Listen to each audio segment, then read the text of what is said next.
नमस्कार दोस्तों। आज हम आपको अपनी क्राइम स्टोरी में मुरादाबाद ज़िले की एक सच्ची घटना बताएंगे, जिसमें राजेश नाम के व्यक्ति ने अपनी ही बेटी को क्यों दफनाया जिंदा। जनवरी 2014 को मुरादाबाद जिले के गुरेठा गांव में दो व्यक्ति पहुंचे। उनमें से एक की गोद में एक बच्चा था। वह बोला, तीर्थंकर महावीर मेडिकल कॉलेज में मेरी पत्नी ने एक बेटी को जन्म दिया था। बच्ची मर गई है, अब इसे दफनाना है। दफनाने के लिए हमें फावड़ा चाहिए। हमें शमशान बता दो, इस बच्ची को हम वहां दफना देंगे। ऐसे दुख में लोग हर तरह से सहयोग करने की कोशिश करते हैं, इसलिए फावड़ा आदि लेकर गांव के कई लोग उन दोनों के साथ गांव के पास ही बहने वाली गागन नदी की ओर चल दिए। गांव का एक आदमी दुकान से बच्ची के लिए कफन भी खरीद लाया। गागन नदी के आसपास के गांवों के लोग अपने प्रियजनों का अंतिम संस्कार नदी के किनारे स्थित शमशान में करते थे, इसलिए वे भी बच्ची को कफन में लपेटकर नदी की तरफ चल दिए। नदी किनारे पहुंचकर गांव के एक आदमी ने बच्ची की लाश को दफनाने के लिए एक गड्ढा भी खोद दिया। वह उसे दफनाने ही वाले थे कि उसी समय बच्ची रोने लगी। बच्ची के रोने की आवाज़ सुनकर गांव वाले चौंक गए, क्योंकि उस बच्ची को तो उन दोनों लोगों ने मरा हुआ बताया था। बच्ची के जीवित होने पर उसके पिता और साथ आए युवक को खुश होना चाहिए था, लेकिन वे घबरा रहे थे। उनके चेहरे देखकर गांव वालों को शक हो गया। वे समझ गए कुछ न कुछ गड़बड़ जरूर है, लिहाजा उन्होंने उन दोनों को घेर लिया और हकीकत जानने की कोशिश करने लगे। लेकिन वे यही कहते रहे कि डॉक्टर ने बच्ची को मृत बताया था। इसके बाद ही तो वे उसे दफनाने के लिए आए थे। यह बात गांव वालों के गले नहीं उतर रही थी।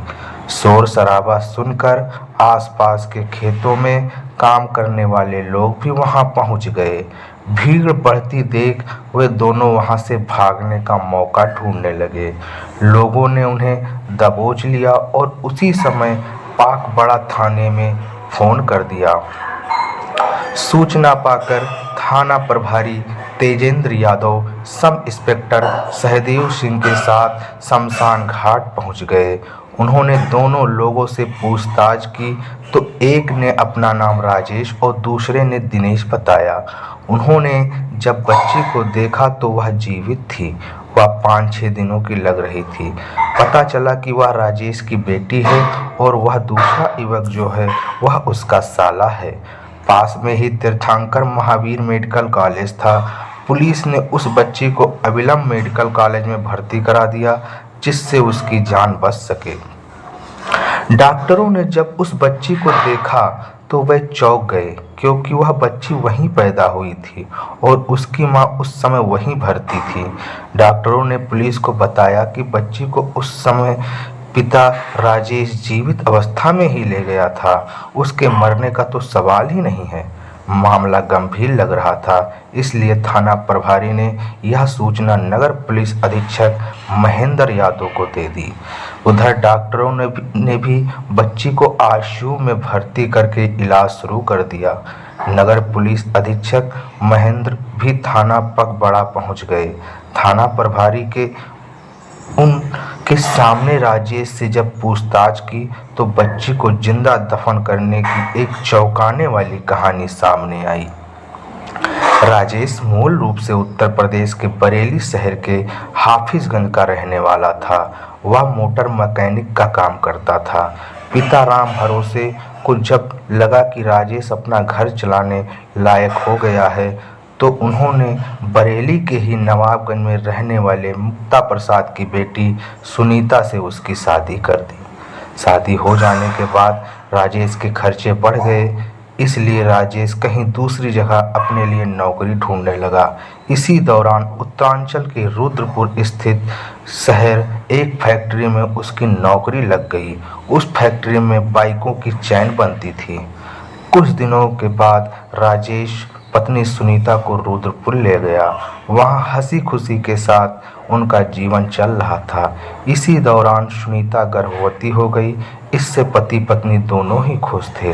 पहली बार मां बनने पर महिला को कितनी खुशी होती है, इस बात को सुनीता महसूस कर रही थी। राजेश भी सुनीता की ठीक से देखभाल कर रहा था। सुनीता को 7 महीने चढ़ गए। अब सुनीता को कुछ परेशानी होने लगी थी, क्योंकि डॉक्टर ने भी सुनीता को एहतियात बरतने की हिदायत दे रखी थी। सावधानी बरतने के बाद भी अचानक एक दिन सुनीता को प्रसव पीड़ा हुई। जिस डॉक्टर से सुनीता का इलाज चल रहा था, राजेश पत्नी को तुरंत उसी डॉक्टर के पास ले गया। सुनीता का चेकअप करने के बाद डॉक्टर ने स्थिति गंभीर बताई, क्योंकि सुनीता के पेट में 7 महीने का बच्चा था। यदि 8-8.5 महीने के ऊपर होता तो डिलीवरी कराई जा सकती थी। समय से 2 महीने पहले डिलीवरी कराना उस डॉक्टर की नज़रों में मुनासिब नहीं था। ऐसी हालत में सुनीता को किसी अच्छे अस्पताल या नर्सिंग होम में ले जाना जरूरी था। रुद्रपुर में कई नर्सिंग होम ऐसे थे जहां सुनीता को ले जाया जा सकता था, लेकिन वो महंगे होने की वजह से राजेश के बजट से बाहर थे। लिहाजा वह पत्नी को लेकर मुरादाबाद आ गया और उसे तीर्थंकर महावीर यूनिवर्सिटी के मेडिकल कॉलेज में भर्ती करा दिया। वहां 4 जनवरी 2014 को सुनीता ने एक बेटी को जन्म दिया। वहीं 7 महीने में पैदा हुई, इसलिए वह बेहद कमज़ोर थी। इसे इनक्यूबेटर में रखा जाना बहुत ज़रूरी था, लेकिन मेडिकल कॉलेज में जो इनक्यूबेटर थे उनमें पहले से ही दूसरे बच्चे रखे हुए थे। ऐसी स्थिति में मेडिकल कॉलेज के joint director doctor Vipin Kumar Jain ने राजेश को सलाह दी कि वह अपनी बच्ची को किसी अन्य नर्सिंग होम या अस्पताल या फिर दिल्ली ले जाए, क्योंकि बच्ची की हालत ठीक नहीं है। उधर इतनी कमज़ोर बच्ची को देखकर वार्ड में भर्ती मरीजों के तीमारदारों ने राजेश के मुंह पर ही कह दिया कि यह बच्ची बचेगी नहीं, यदि बच भी गई तो पूरी जिंदगी अपंग रहेगी। लेकिन राजेश ने उनकी बातों पर ध्यान नहीं दिया। बेटी की जान बचाने के लिए राजेश उसे लेकर मुरादाबाद के साईं अस्पताल पहुंचा। राजेश के साथ उसका साला दिनेश भी था। साईं अस्पताल में बच्ची को भर्ती करने से पहले 10,000 रुपये जमा कराने को कहा गया। उसके पास उस समय इतने रुपए नहीं थे। राजेश ने अस्पताल कर्मियों से कहा कि वह पैसे बाद में जमा करा देगा, पहले बेटी का इलाज तो शुरू कर दो। लेकिन उसके अनुरोध को उन्होंने अनसुना कर दिया।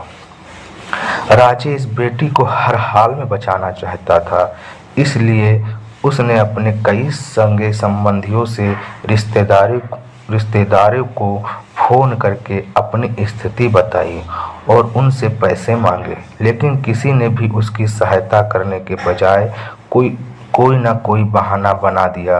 राजेश बहुत परेशान हो गया था। ऐसी हालत में उसकी समझ में नहीं आ रहा था क्या ही करे। चारों ओर से हताश हो चुके राजेश के कानों में तीमारदारों के शब्द गूंज रहे थे कि बच्ची जिंदा नहीं बचेगी और अगर बच भी गई तो विकलांग रहेगी। निराशा और हताश के दौर से गुजर रहे राजेश ने सोचा कि जब बच्ची पूरी जिंदगी विकलांग रहेगी तो इसकी जान बचाने से क्या फ़ायदा। इससे अच्छा तो यही है कि यह मर ही जाए। इसके अलावा उसके मन में एक बात यह भी घूम रही थी कि यदि बच्ची नहीं मरी तो वह उसकी वजह से पूरी जिंदगी परेशान रहेगा। लिहाजा उसने बेटी को खत्म करने की सोची। इस बारे में उसने अपने साले दिनेश से बात की तो उसने भी जीजा की हाँ में हाँ मिलाते हुए 6 दिन की बच्ची को खत्म करने को कहा। दोनों ने बच्ची को मारने का फैसला तो ले लिया, लेकिन अपने हाथों से दोनों में से किसी का भी गला दबाने की हिम्मत नहीं हो रही थी। फिर उन्होंने तय किया कि बच्ची को जिंदा ही गड्ढे में दफना देंगे और जब सुनीता पूछेगी तो कह देंगे बच्ची की मौत हो गई थी, उसने दफना आए। गड्ढा खोदने के पास कोई चीज नहीं थी। वह फावड़ा मांगने के लिए गुरेठा गांव पहुंचे। ऐसी हालत में गांव वालों ने उनकी सहायता करना मुनासिब समझा। उनके साथ गागन नदी के किनारे उस जगह पहुंच गए जहां लोगों का अंतिम संस्कार किया जाता था। उसकी नन्ही सी जान की आंखें ठीक से खुली भी नहीं थी कि दुनियादारी से तो उसे कोई मतलब भी नहीं था। माँ की गोद से पिता की मजबूत हाथों में वह इसलिए आई थी कि वह उसका इलाज कराएंगे, लेकिन उसे क्या पता था कि कन्यादान करने वाले हाथ ही उसे जिंदा दफनाने के लिए आगे बढ़ेंगे। लेकिन जैसे ही गड्ढे में ठंडी रेत पर मिलाया गया, वह हाथ पैर चलाते हुए जोर जोर से रोने लगी, जैसे वह रोते रोते अपने जन्मदाता से पूछ रही हो कि मेरा क्या कसूर है, मुझे मत मारो, एक दिन मैं तुम्हारा सहारा बनूंगी और घर में उजियारा फैलाऊंगी। लेकिन उस समय पिता की संवेदनशीलता नदारद हो चुकी थी। अचानक बच्ची की आवाज़ सुनकर राजेश और दिनेश घबरा गए। वह सोचने लगे कि काश ये 2 मिनट और ना रोती। बहरहाल उसकी आवाज़ सुनकर गांव वाले चौंक गए और उन्होंने पुलिस बुला ली। दोनों से पूछताछ के बाद पुलिस ने उन्हें न्यायालय में पेश करके जेल भेज दिया। पुलिस ने उस बच्ची को तीर्थंकर महावीर यूनिवर्सिटी के मेडिकल कॉलेज में भर्ती करवा दिया था। वहां से उन्हें इनक्यूबेटर में रख दिया गया था। उसकी हालत में भी सुधार होने लगा था। उधर सुनीता को इस बात का पता नहीं था कि उसने जिस बच्चे को जन्म दिया है उसकी हत्या की कोशिश करने वाला उसका पति जेल में है। इलाके के लोगों को जब एक पिता की यमराज बनने की जानकारी हुई तो लोग बच्ची की लंबी उम्र के लिए दुआएं करने लगे। बच्ची के इलाज के लिए कई लोगों ने अस्पताल में पैसे भी जमा कराए, लेकिन 1 सप्ताह बाद ही उस बच्ची ने अस्पताल में दम तोड़ दिया। वैसे यहाँ एक बात बताना जरूरी है कि राजेश की नीयत बेटी की हत्या करने की नहीं थी, बल्कि वह तो उसकी सुरक्षा के लिए ही मेडिकल कॉलेज लाया था और मेडिकल कॉलेज के डॉक्टर के कहने पर वह बेटी को लेकर कई अस्पतालों में घूमा भी। उसकी मजबूरी यह थी कि इलाज के लिए उसके पास पैसे नहीं थे और जिन संबंधियों और रिश्तेदारों से उसने मदद की गुहार लगाई थी उन्होंने भी मुंह मोड़ लिया था, जिससे वह निराश और हताश हो चुका था। अस्पताल के वार्ड मरीजों के तीमारदारों ने बच्ची के बारे में गलत धारणाएं राजेश के मन में भर दी थी। इन्हीं धारणाओं ने उन्हें यमराज बनने के लिए मजबूर किया। इन्हीं बातों ने उस संवेदनशीलता को हर लिया था। कहते हैं कि माँ दूसरा रूप मामा होता है, लेकिन उस समय दिनेश का दिल भी नहीं पसीजा था और वह भी कंशमामा बन गया था। पिता से यमराज बनने के हालात राजेश के सामने चाहे जो भी रहे हों, लेकिन इसमें अकेला वही दोषी नहीं है। इसमें दोष उन लोगों का भी है जिन्होंने उसे इस रास्ते पर जाने के लिए मजबूर किया। वह इतना संवेदनहीन हो गया था कि जीवित बेटी को कब्र में रखते समय उसके हाथ तक नहीं कांपे। बेटियों पर खतरा लगातार ही बढ़ता जा रहा है। बेटे की चाहत में तमाम लोग उन्हें कोख में ही खत्म करा देते हैं। हम भले ही 21वीं सदी में पहुंचने की बात कर रहे हों, लेकिन सोच अभी भी वह पुरानी है। तभी तो भ्रूण हत्याओं में कमी नहीं आ रही है। इसका उदाहरण यह है कि जहां सन 1990 में प्रति 1000 पुरुषों के अनुपात में 9 से महिलाएं थी, सन 2005 में इतने ही पुरुषों के अनुपात में केवल 836 महिलाएं रह गई थी। बात 2014 की करें तो यह आंकड़ा 1000 पुरुषों पर 940 स्त्रियों का है। कह सकते हैं कि लोग में काफी हद तक जागृति आई है और भ्रूण हत्याओं का ग्राफ गिरा है। यह खुशी की बात है, लेकिन इस मामले को देखकर लगता है कि हमें अभी भी पुरुष की सोच बदलने की जरूरत है। इसीलिए कहते हैं कि बेटी देवी के समान होती है, उसे पढ़ाना चाहिए, क्योंकि वो बेटे से भी अच्छा सहारा अपने घर परिवार, अपने माता पिता के लिए बन सकती हैं। बेटी पढ़ाओ बेटी बचाओ का अभियान हमारे प्रधानमंत्री जी ने भी शुरू किया है। इस पर आप लोग अमल करें और इस योजना को, इस अपने अंदर की धारणा को आगे ले जाने में अग्रसर हों। धन्यवाद। आशा करते हैं कि आप सभी लोग स्वस्थ होंगे और मस्त होंगे और ऐसे क्राइम से हमेशा बचते रहेंगे।